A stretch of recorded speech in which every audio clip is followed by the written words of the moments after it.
ونصلی علی رسولہ الکریم بسم اللہ الرحمن الرحیم۔ آج میں حضرت صہیب رضی اللہ تعالیٰ عنہ پر بات کروں گی۔ حضرت صہیب رضی اللہ تعالیٰ عنہ بھی حضرت عمار رضی اللہ تعالیٰ عنہ کے ساتھ مسلمان ہوئے۔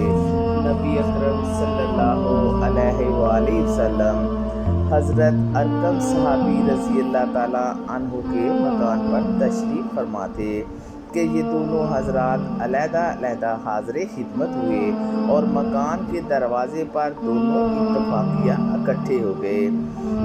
ہر ایک نے دوسرے کی غرض معلوم کی تو ایک ہی غرض یعنی اسلام لانا اور حضور صلی اللہ علیہ وآلہ وسلم کے فیض سے مستفید ہونا دونوں کا مقصود تھا۔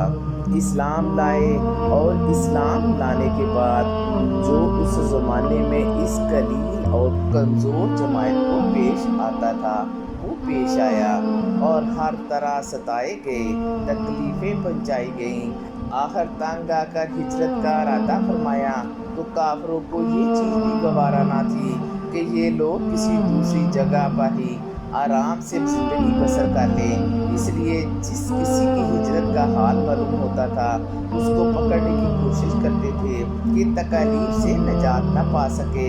چنانچہ ان کا بھی پیچھا کیا گیا اور ایک جماعت ان کو پکڑنے کے لیے گئی۔ انہوں نے اپنا ترکش سنبھالا جس میں تیر تھے اور ان لوگوں سے کہا کہ دیکھو تمہیں معلوم ہے کہ میں سب سے زیادہ تیر انداز ہوں، اتنے میں ایک بھی تیر میرے پاس باقی رہے گا، تم لوگ مجھ تک نہ آ سکو گے، اور جب ایک بھی تیر نہ رہے گا تو میں اپنی تلوار سے مقابلہ کروں گا یہاں تک کہ تلوار بھی میرے ہاتھ میں نہ رہے۔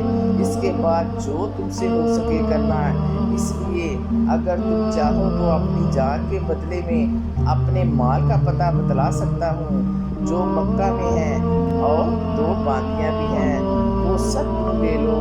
اس پر وہ لوگ راضی ہو گئے اور اپنا مال دے کر جان چھڑائی۔ اسی کے بارے میں ایک آیت بھی نازل ہوئی جس کا ترجمہ یہ ہے، بعض لوگ ایسے ہیں جو اللہ کی رضا کے واسطے اپنی جان کو خرید لیتے ہیں اور اللہ تعالیٰ کے بندوں پر مہربان ہیں۔ حضور اکرم صلی اللہ علیہ وآلہ وسلم اس وقت قباء میں تشریف فرما تھے۔ صورتحال دیکھ کر ارشاد فرمایا کہ نفع کی تجارت کی۔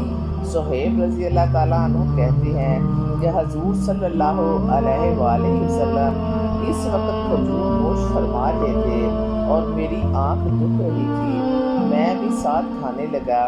حضور صلی اللہ علیہ وآلہ وسلم نے فرمایا آنکھ تو دکھ رہی ہے اور کھجوریں کھاتے ہو؟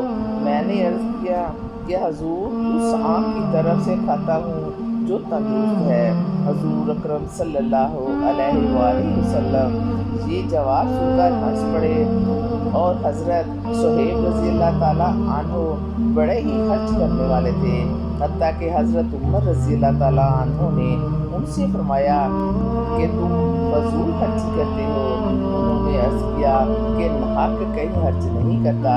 بس حضرت عمر رضی اللہ تعالیٰ عنہ کا جب وصال ہونے لگا اور انہی کو جنازے کی نماز پڑھانے کی وصیت فرمائی تھی۔ اللہ تعالیٰ ہم سب کو بھی اسلام کی اصولوں پر چلنے کی توفیق دے، آمین ثم آمین۔